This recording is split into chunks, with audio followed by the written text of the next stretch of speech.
New York City just elected a very different kind of mayor, Zohran Mamdani. And trust me, what happens in the city won't stay in the city.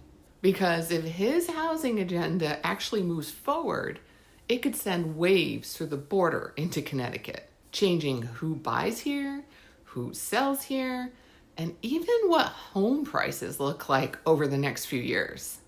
Let's get into it. So, Zohran Mamdani, the new mayor of New York, ran on an aggressively progressive housing platform. Rent stabilization, luxury vacancy taxes, affordable housing mandates, and cutting property tax breaks for high-end developers. Sounds great, right?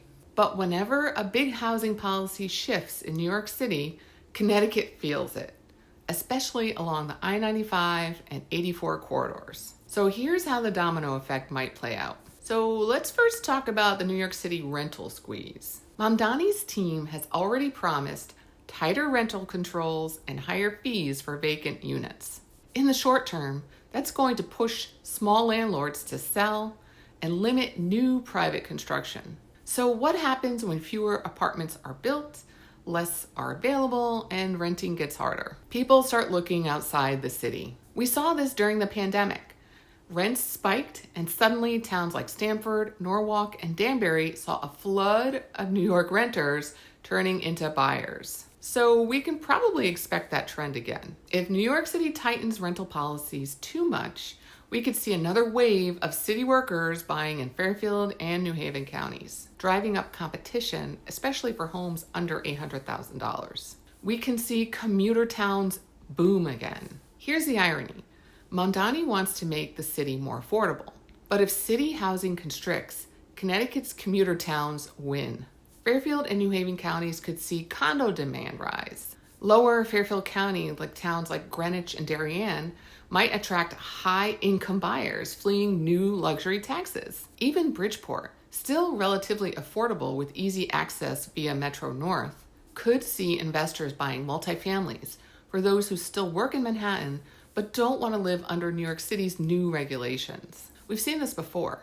When Bill de Blasio introduced stricter property tax reforms in 2019, Fairfield County listings surged by 12%, mostly former New Yorkers cashing out and crossing the lines into Connecticut. Another thing that happens is the tax ripple effect. One of Mamdani's campaign promises was to overhaul the city's property tax system. So that means higher taxes on second homes and investment units, and lower for long-term residents. That might seem like a New York City problem, but here's the twist. New York residents who own second homes in Connecticut could start shifting their residency to take advantage of our tax structure.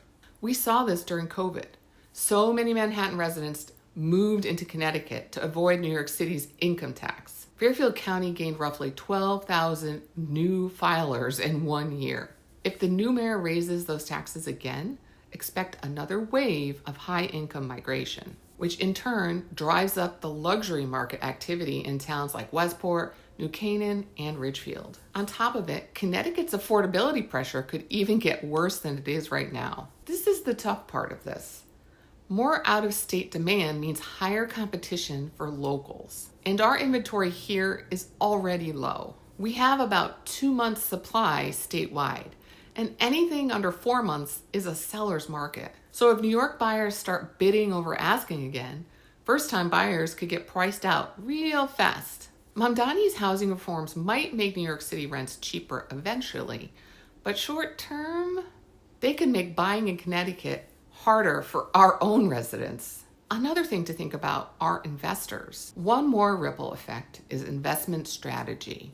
Institutional buyers who've been sitting on Manhattan condos might diversify into secondary markets, places like Hartford, Waterbury, New Haven, where they can still get positive cash flow. That means competition for local duplexes and triplexes and multifamilies will skyrocket. So if you're house hacking or buying smaller multis, watch this very closely. Also, investors and developers hate uncertainty. If Mamdani tightens zoning or removes incentives for luxury projects, big investors or builders may pause new construction in the city. And that could redirect investment here to Connecticut, where approvals are faster and land is cheaper. So while the city might cool off, we might see an uptick in small-scale multifamily builds. So whether you like or dislike New York's new mayor, the reality is this: his policies will definitely reach beyond the city limits.